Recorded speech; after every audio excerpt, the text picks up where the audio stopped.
سورہ یونس رکوع نمبر 7 آیت نمبر 70۔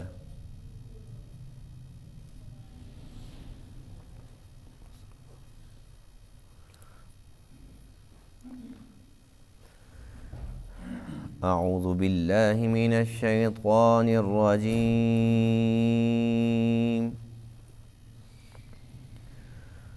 بسم اللہ الرحمن الرحیم۔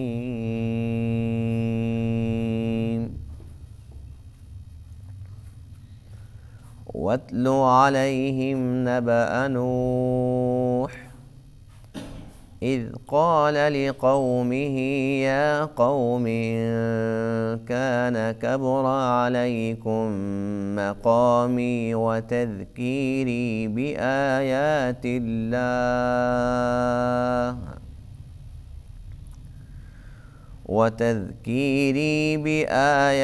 الله فعلى الله توكلت فأجمعوا أمركم وشركاءكم ثم لا يكن أمركم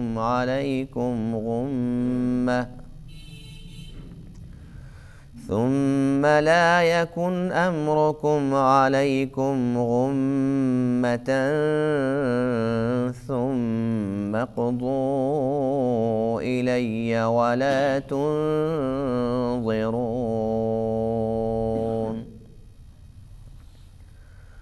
فإن توليتم فما سألتكم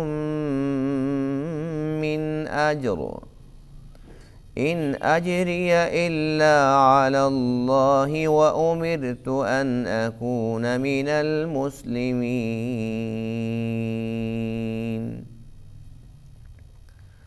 فكذبوه فنجيناه ومن معه في الفلك وجعلناهم خلائف وأغرقنا الذين كذبوا بآياتنا فانظر كيف كان عاقبة المنذرين۔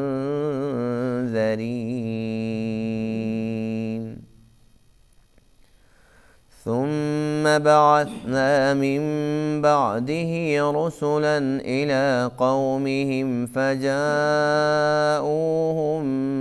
بالبينات فما كانوا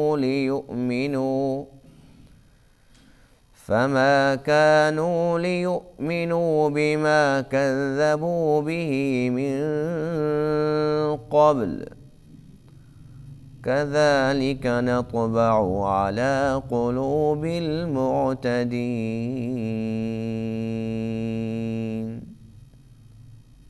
صدق اللہ العظیم۔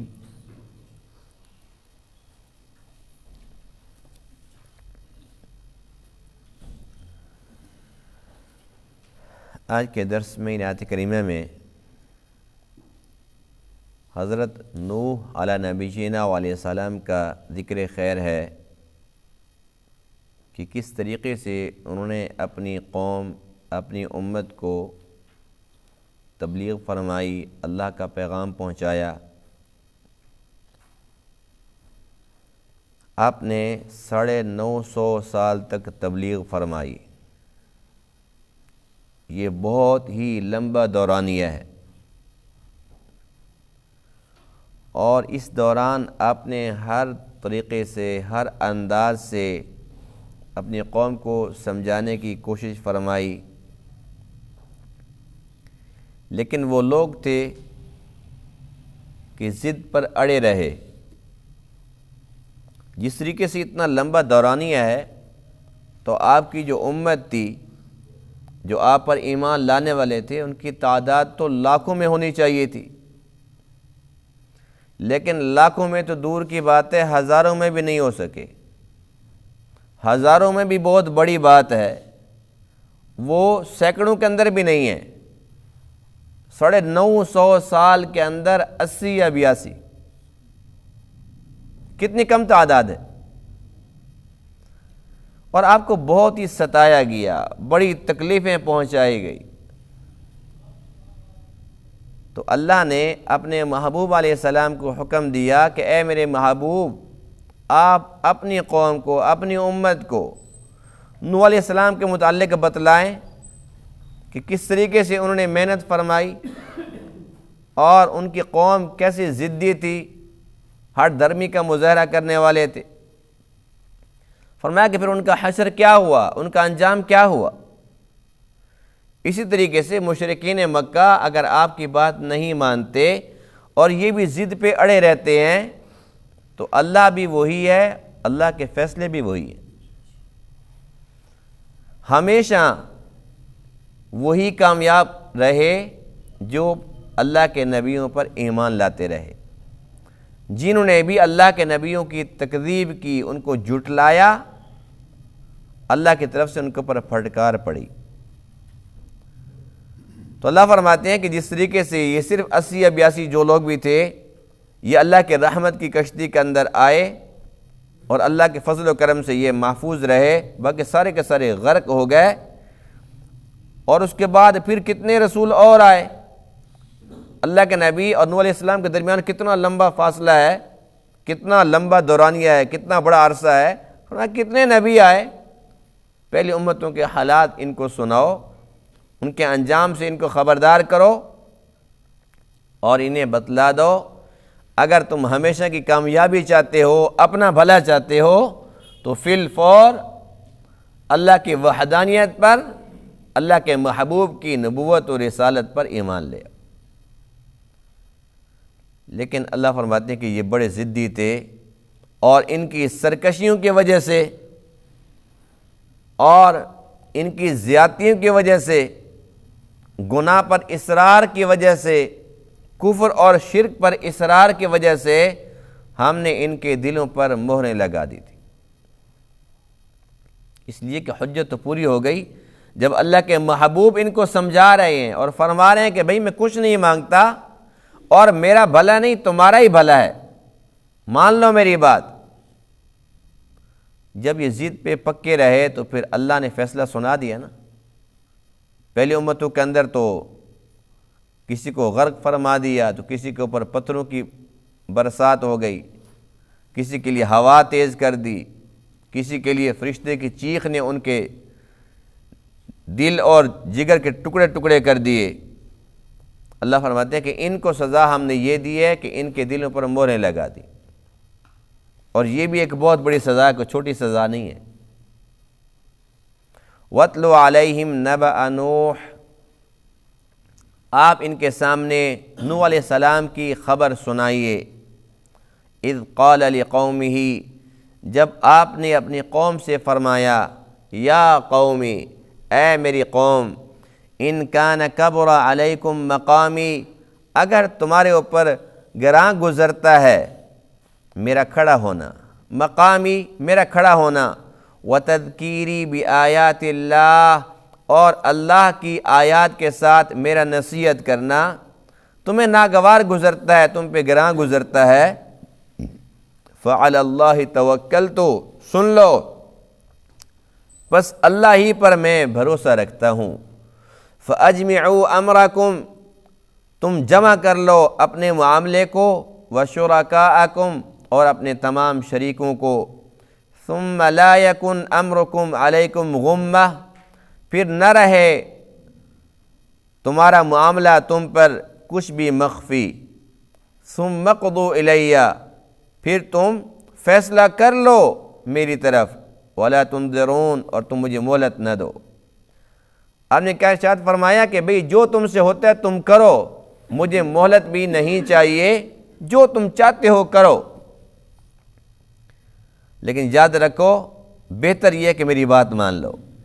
فَإِن تَوَلَّيْتُمْ، پس اگر تم اعراض کرتے ہو، تم منہ موڑ لیتے ہو، میری بات نہیں مانتے، فَمَا سَأَلْتُكُم مِّنْ أَجْرٍ، پس میں نہیں سوال کرتا تم سے کسی بھی اجر کا، میں کچھ بھی نہیں مانگتا، ان اجری الا علی اللہ، بے شک میرا اجر تو میرے اللہ پر ہے، وَأُمِرْتُ، اور مجھے تو حکم دیا گیا ہے، ان اکون من المسلمین، کہ میں ہو جاؤں فرمانبرداروں میں سے۔ یہ آپ کی تبلیغ تھی، اب جو لوگ تھے ان کے اوپر کیا اثر ہوا، کیا رزلٹ ملا؟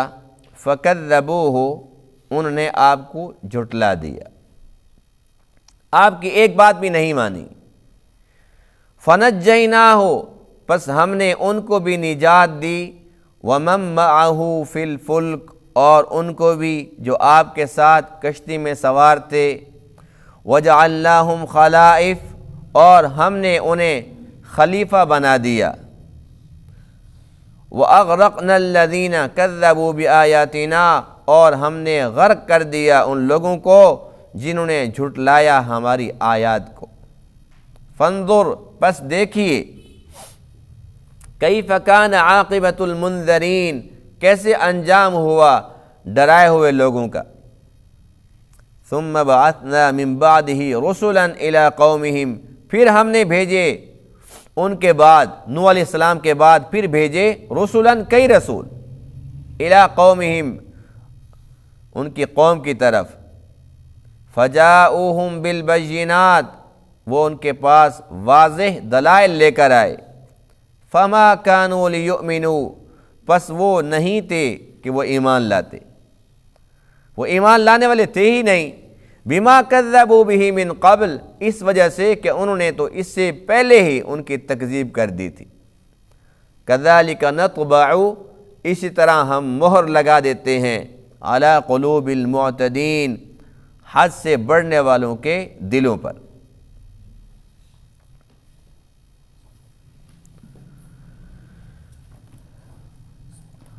حضرت نوح علیہ السلام، جن کا اصل نام عبد الغفار ہے، اور آپ ہر وقت اللہ کے خوف سے روتے رہتے تھے، اور اس رونے کی وجہ سے آپ کا نام نوح مشہور ہو گیا، جس کا معنی ہے رونے والا۔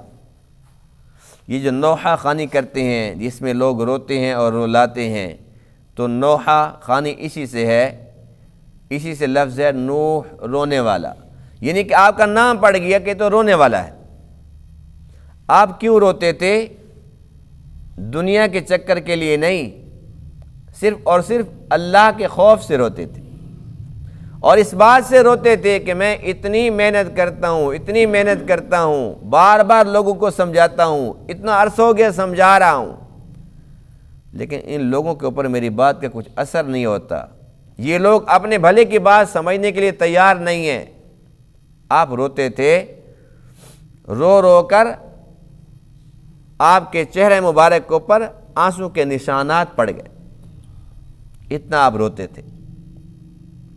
اور پیغمبروں کے اندر سب سے لمبا دورانیہ تبلیغ کا وہ آپ کو ملا ہے، اس لیے جہاں بھی بات ہوتی ہے تبلیغ کی تو سب سے پہلے ذکر آتا ہے نوح علیہ السلام کا، کہ انہوں نے دیکھو 950 سال تک تبلیغ فرمائی۔ یہ لفظ جو ہے نا، یہ منہ سے نکالنا بڑا آسان ہے، بس 950 سال تبلیغ فرمائی، کتنی دیر لگی ہے؟ یہ لفظ منہ سے ہم نے نکال دیا، ہم نے سن لیا، لیکن تھوڑا سا ہم اس کے اوپر سوچ و بچار کریں، غور و فکر کریں تو بڑی حیرت ہوتی ہے، اتنا لمبا عرصہ، 950 سال، 9.5 صدیاں، 1050 سال آپ کی عمر تھی، 1050 سال، جس میں سے 40 سال تو وہ عرصہ ہے جس کے اندر آپ نبی نہیں بنے تھے، 40 سال کے اندر آپ کو نبوت عطا ہوئی، اور 950 سال تک آپ نے تبلیغ فرمائی، اور اس کے بعد پھر جب طوفان نوح آیا، لوگ ختم ہو گئے، تو پھر 60 سال اس کے بعد پھر آپ نے تبلیغ فرمائی، پھر آپ موجود رہے، تو 1050 سال آپ کی عمر تھی، اتنا لمبا عرصہ اور بات ایک ہی تھی، ہے نا حیرت کی بات۔ ایک ہی بات اگر ہم اپنے گھر والوں کو کہنا شروع کر دیں، نماز پڑھو، نماز پڑھو، نماز پڑھو، ہم 2 بار، 10 بار، 20 بار، 100 مرتبہ، 1000 مرتبہ کہہ کے پھر تھک جائیں گے، ایک ہفتہ کہیں گے، مہینہ کہیں گے، حد سال کہہ لیں گے، پھر ہم کیا کہیں گے؟ جاؤ جہنم میں، حالانکہ ہمارے اپنے گھر والے ہیں، ہمارا خون ہے، ہمارے اپنے خاندان والے، اپنے قریبی ہیں، اور 1 سال کے اندر ہماری بس ہو جاتی ہے۔ سال تو میں نے ویسے کہہ دیا ہے، ورنہ آج کل جو حالات ہیں 2 دفعہ 4 دفعہ کہہ دو، پھر کہتے ہیں بھئی تم جانے تمہارا کام جانے۔ لوگ کہتے ہیں بھئی تیرا بیٹا نماز نہیں پڑھتا، کہتے ہیں جی میں اس کو کیوں کہوں، کئی بار کہا ہے وہ نہیں مانتا، بس ٹھیک ہے میں بری ذمہ ہوں۔ ایسی بات یہ نہیں ہے، لیکن یہاں نوح علیہ السلام کا اپنا خاندان نہیں ہے، اپنی امت کے لیے اتنی تکالیف برداشت کی، اتنی باتیں سنی، سب کچھ سہا، اور لوگوں کے بھلے کی بات کی، اتنا عرصہ تک کرتے رہے۔ ایک دن بھی آپ نے یہ نہیں فرمایا کہ بھئی اس کو تو میں تبلیغ نہیں کروں گا، اس سے تو میں تھک گیا ہوں، فلاں سے کیوں بات کروں، بس میں نے بہت تبلیغ کر لی، کبھی بھی نہیں۔ کتنا آپ صابر تھے اور کتنا آپ بے لوث تھے۔ آپ نے کتنے پیارے انداز سے سمجھایا، یا قوم، اے میری قوم، ان کان کبر علیکم مقامی، اگر میرا کھڑے ہونے سے مراد یہ ہے کہ عموماً جب کوئی بات کی جاتی ہے دین کی تو انسان کھڑا ہو کے بات کرتا ہے نا۔ اسی طریقے سے جب کوئی بندہ واعظ کر رہا ہوتا ہے، کوئی نصیحت کی بات کر رہا ہوتا ہے تو کھڑا ہو کے بات کرتا ہے، یعنی کہ آپ جاتے تھے کھڑے ہو کے، پھر آپ لوگوں سے باتیں کرتے تھے، تو آپ نے فرمایا کہ میرا کھڑا ہونا اگر تمہیں گراں گزرتا ہے، وَتَذْكِيرِي بِآيَاتِ اللَّهِ، اور تو کوئی قصور نہیں ہے، اللہ کی آیات کے ساتھ تمہیں نصیحت کرتا ہوں، اگر یہ تمہیں بری لگتی ہے تو اس کے اندر میں کیا کر سکتا ہوں؟ میرے اللہ کا حکم یہی ہے، میرے اللہ کا حکم ہے کہ آپ نصیحت کرتے رہو، میں نے تو اللہ کا حکم ماننا ہے، میں تو کرتا رہوں گا، اور اسی طریقے سے میں آتا رہوں گا تمہارے پاس۔ اگر تم نہیں مانتے فَعَلَى اللَّهِ تَوَكَّلْتُ، تو میں اللہ پہ بھروسہ رکھتا ہوں، اس لیے کہ میں اللہ کا سچا نبی ہوں، میں نے تو اللہ کی بات ماننی ہے۔ پھر اگر تم میری بات نہیں مانتے، اپنے تمام شرکاء کو اکٹھا کر لو اور اس کے بعد میرے خلاف جو کرنا چاہتے ہو کرو، مجھے مہلت بھی نہیں چاہیے۔ اگر تم سمجھتے ہو کہ یہ ہمارے شرکاء سب کچھ کر سکتے ہیں تو پھر میرے خلاف ان سب کو اکٹھا کر کے دکھاؤ، میرا کیا بگاڑ لیں گے یہ؟ میں تو اللہ پہ بھروسہ رکھتا ہوں، مجھے اللہ پہ یقین ہے کہ میرا اللہ مجھے ضائع نہیں کرے گا۔ اور فرمایا کہ کیا میں تم سے پیسے مانگتا ہوں، میں تم سے کوئی معاوضہ مانگتا ہوں؟ میں تو کچھ بھی نہیں مانگتا ہوں۔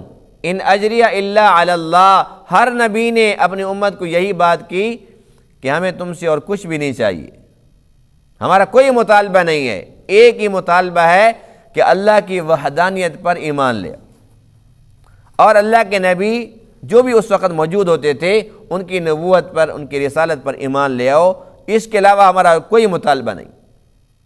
اور یہ نہیں کہ ہم تمہیں حکم دیتے ہیں اور ہم اس سے بری ذمہ ہیں، وَأُمِرْتُ أَنْ أَكُونَ مِنَ الْمُسْلِمِينَ، مجھے تو خود اللہ کا حکم ہے کہ میں فرمانبرداروں میں سے ہو جاؤں، میں تو خود اللہ کی وحدانیت پہ یقین رکھتا ہوں، جس بات کا تمہیں کہہ رہا ہوں میں خود اس پر پہلے ایمان لاتا۔ لیکن وہ لوگ بڑے ظالم تھے، آپ کو بہت زیادہ تکلیفیں پہنچائی، یہاں تک کہ پھر وہ وقت آ گیا جب اللہ کی طرف سے آپ کو پیغام ملا، وَأُوحِيَ إِلَى نُوحٍ أَنَّهُ لَن يُؤْمِنَ مِن قَوْمِكَ إِلَّا مَن قَدْ آمَنَ۔ اللہ فرماتے ہیں کہ بس اب جو ایمان لا چکے ہیں، بس اس کے علاوہ اور کوئی ایمان نہیں لائے گا۔ جب اللہ کی طرف سے یہ فیصلہ سنا دیا گیا تب آپ نے فرمایا کہ پھر تو مجھے تبلیغ کا فائدہ کوئی نہیں ہے۔ جب یہی 80-82 ہیں اور باقی کوئی بھی نہیں ہے جو ایمان لے کے آئے، تب آپ نے اپنی امت کے خلاف بد دعا فرمائی، اور وہ بد دعا کس بنیاد پہ تھی؟ اس کی بنیاد یہ تھی، رب لا تذر علی الارض من الکافرین دیارا انک ان تذرہم یضلوا عبادک ولا یلدوا الا فاجرا کفارا۔ اے اللہ، جب تیرا فیصلہ آ چکا ہے کہ اب اور کوئی بھی ایسا نہیں جو اس تبلیغ سے متاثر ہو جائے، میری بات سے متاثر ہو کر وہ اسلام قبول کر لے، وہ ایمان لے آئے، جب ایسا فیصلہ میں نے سن لیا ہے اب مجھے یہ ڈر لگتا ہے کہ انہوں نے تو آنا نہیں ہے، جو میرے پاس آئے ہوئے ہیں ان میں سے نہ کوئی پھسل جائے، یہ نہ کام ہونا شروع ہو جائیں، وہ تو نہیں آئیں گے، یہ تیرا فیصلہ ہے جب مجھے پتہ چل گیا ہے، اب جو آئے ہوئے ہیں ان میں سے کوئی جانا نہ شروع ہو جائے۔ اور دوسرا یہ کہ آج اگر یہ 1 لاکھ ہیں، اگر آج یہ 10 لاکھ ہیں، آج اگر یہ 20,000 ہیں، تو اے اللہ ان کی اولادیں تو ہونی ہیں، جب یہ خود کافر ہیں ان کی اولادیں پھر کافر ہوں گی تو کافر اور بڑھیں گے۔ یعنی اللہ کا اٹل فیصلہ تھا نا کہ اب اور کوئی ایمان نہیں لائے گا، یعنی کہ جو موجود ہیں یہ نہیں لائیں گے، جو ان کی نسلیں ہیں وہ نہیں لائیں گی۔ پھر آپ نے عرض کی کہ اے اللہ پھر جب یہ ایمان بھی نہیں لاتے، ان کے بچے بھی نہیں لاتے، جو میرے پاس جمع پونجی ہے 950 سال کی محنت ہے، کبھی یہ نہ کام ہونا شروع ہو جائیں، اے اللہ ان کو ختم کر، ان کو زندہ رہنے کا حق ہی نہیں ہے، اس لیے کہ تیری حجت تو تمام ہو چکی ہے، میں نے کتنی محنت فرمائی ہے اور میری ساری محنت کا صلہ یہی مجھے ملا ہے، بس اب یہ روئے زمین پر چلتے پھرتے نظر نہ آئے۔ اللہ تعالیٰ نے اس بد دعا کو قبول فرمایا۔ فنجیناہ، پس ہم نے نوح علیہ السلام کو نجات دی، ومن معہ فی الفلک، اور ان کو بھی جو آپ کے ساتھ کشتی کے اندر سوار ہو گئے تھے، وجعلناہم خلائف، اور بس یہی لوگ رہے جو کشتی میں سوار ہوئے، یہی لوگ بچے، وَأَغْرَقْنَا الَّذِينَ كَذَّبُوا بِآيَاتِنَا، اور باقی جتنے بھی لوگ تھے جنہوں نے ہماری آیات کو جھٹلایا تھا، تکذیب کی تھی، سب کو ہم نے غرق کر دیا۔ تو دیکھو ایک لمبا عرصہ تبلیغ کرنے کے بعد بالآخر جب اللہ کا فیصلہ سامنے آیا تو آپ نے اپنی ہی امت کے خلاف بد دعا فرما دی اور اللہ تعالیٰ نے اس کو قبول فرما لیا۔ لیکن اس کے بعد پھر اللہ نے بھی اپنا ایک فیصلہ بدل لیا کہ بس آج کے بعد کسی امت کو اتنی عمر دینی نہیں، کہ اتنی لمبی عمر ان کو ملے اور پھر یہ سرکشی میں اور بڑھتے چلے جائیں اور پھر مجھے ان کے اوپر طوفان بھیجنا پڑے جیسے طوفان نوح بھیجا تھا۔ بس اب ان کا دورانیہ کام کر دو۔ اس کے بعد پھر کام ہوتے ہوتے ہوتے پھر یہ آخری امت آ گئی۔ اب اس امت کی عمریں کتنی ہیں؟ اللہ کے نبی نے فرمایا کہ 60 سے 70 کے درمیان، یہ حدیث ہے، اور 60 سے 70 کے درمیان جو آپ نے فرمایا تو اس کے اندر بھی ایک حکمت ہے، اور وہ یہ ہے کہ اللہ نے اپنے محبوب کو جو عمر مبارک دی وہ کتنی تھی؟ جی 63 سال۔ تو یہ 63 کتنی ہوتی ہے؟ 60 سے 70 کے درمیان ہے کہ نہیں ہے؟ تو یوں سمجھ لو کہ اصل عمر جو اللہ کو پسند ہے وہ اس نے اپنے محبوب کو دی ہے، بتلا دی ہے کہ بس مجھے اتنی ہی پسند ہے۔ اس سے آگے اگر کوئی چلا جاتا ہے تو عمر ختم ہو گئی ہے، عمر اتنی ہی ہے۔ اس سے آگے جو چل گیا بس وہ یوں سمجھو کہ یہ بونس پہ پھر رہا ہے۔ 63 کے بعد جتنا اس کو عرصہ اور مل جاتا ہے یہ بونس ہے، اور یہ بھی 60 سے 70 کے درمیان یہ اللہ کے نبی نے فرمایا ہے۔ اور اب جو صورتحال ہے، اب جو ہماری خوراکیں اور اس وقت جس طریقے سے ہم زندگی گزار رہے ہیں، اب تو صورتحال یہ کہ پہلے ہوتی تھی 40 سال کے اندر جوانی آتی تھی، اس کے بعد پھر 60-70 سال کے بعد انسان کے اوپر بڑھاپا آتا تھا۔ اب جوانی آ رہی ہے 15-20 سال میں اور بڑھاپا آ رہا ہے 40 سال میں۔ 40 سال میں تو بوڑھے ہیں، اور کوئی اگر 70 سال کا نظر آ جائے وہ 70 سال کا، وہ 80 سال کا، کوئی بتایا نا جی 80 سال کا ہے اور خود چلتا ہے، خود چل رہا ہے، بڑی تعجب کی بات ہے، خود چلتا ہے پھر 80 سال کا۔ حالانکہ پہلے وقتوں کے اندر یہ کوئی تعجب کی بات نہیں تھی۔ اب کوئی 100 سال سے اوپر چلے جائے تو لوگ اس کی مثالیں دیتے ہیں، وہ فلاں علاقے کے اندر فلاں صوبے میں جاؤ نا، ایک بوڑھا ہے 100 سال سے اوپر چلا گیا ہے۔ حالانکہ پہلی جو امت تھی ان کی عمریں تھی ہی اتنی، ان کے تو یہ کہ معمولی سی بات ہے، ان کے 100 سال سے اوپر جانا تو ایک معمول کی بات تھی، 200 سال 300 سال۔ یہ جو امت ہے نا آخری امت، اس امت کے اندر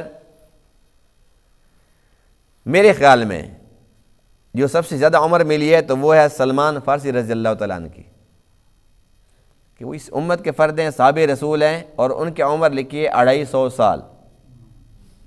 اس کے علاوہ باقی تو کوئی 2 تک بھی نہیں پہنچا، اور اس وقت صورتحال یہی ہے کہ بس 30 40 50 اور 60 سے کم والے ایسے تیزی سے جا رہے ہیں۔ بہرحال جو مقصودی بات ہے وہ یہ ہے کہ عمر 60 سال ہو یا 1000 سال ہو، لیکن انسان دنیا کے اندر جتنا بھی وقت گزار لے، جب اللہ کا بلاوا آتا ہے نا، تب 1000 سال والے کو بھی یہ لگتا ہے کہ بس ایک صبح ایک شام۔ نوح علیہ السلام کے بارے میں لکھا ہے کہ جب ملک الموت آیا، اس نے یہ پوچھا، اے نوح، اللہ نے آپ کو بڑی لمبی عمر دی، 1050 سال، لیکن اب اللہ کا بلاوا آ گیا تو آپ کو کیسے محسوس ہو رہا ہے؟ فرمایا کہ مجھے ایسے لگ رہا ہے کہ جس طریقے سے ایک گھر کے 2 دروازے ہوں، ایک سے بندہ داخل ہو اور دوسرے سے نکل جائے۔ جن کی عمر 1050 سال ہے وہ یہ کہہ رہے ہیں کہ مجھے یوں محسوس ہو رہا ہے۔ اب اس سے اندازہ لگائیں کہ جو ہماری عمریں ہیں ہمیں کیسے محسوس ہوگا آخری وقت میں، کہ بھئی ہم نے یہاں پر کتنا وقت گزارا ہے۔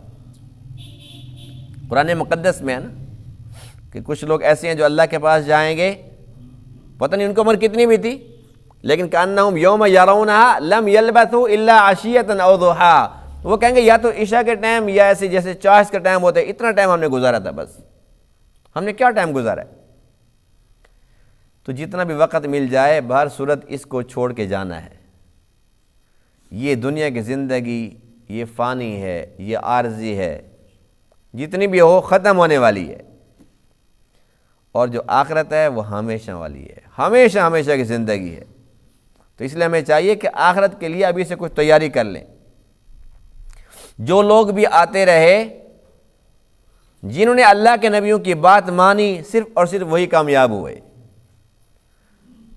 تو یہ امت بھی اللہ کے اسی قانون اور ضابطے کی پابند ہے۔ اگر یہ اللہ کے نبی کی بات مانے گی تو کامیاب ہوگی، اگر یہ اپنی منمانیاں کریں گے، اپنی خواہشات کے بندے بن کر زندگی بسر کریں گے، تو یہ بھی کامیاب نہیں ہو سکتے۔ اور اللہ فرماتے ہیں کہ جو بندہ میری بات نہیں مانتا، میرے نبیوں کی بات نہیں مانتا، پھر ہم ان کو سزا بھی دیتے ہیں۔ وہ سزا کیا ہوتی ہے؟ كَذَلِكَ نَطْبَعُ عَلَى قُلُوبِ الْمُعْتَدِينَ، جو حد سے تجاوز کرتے ہیں ہم ان کے قلوب پر مہریں لگا دیتے ہیں۔ یہ مہر فی الفور نہیں لگتی۔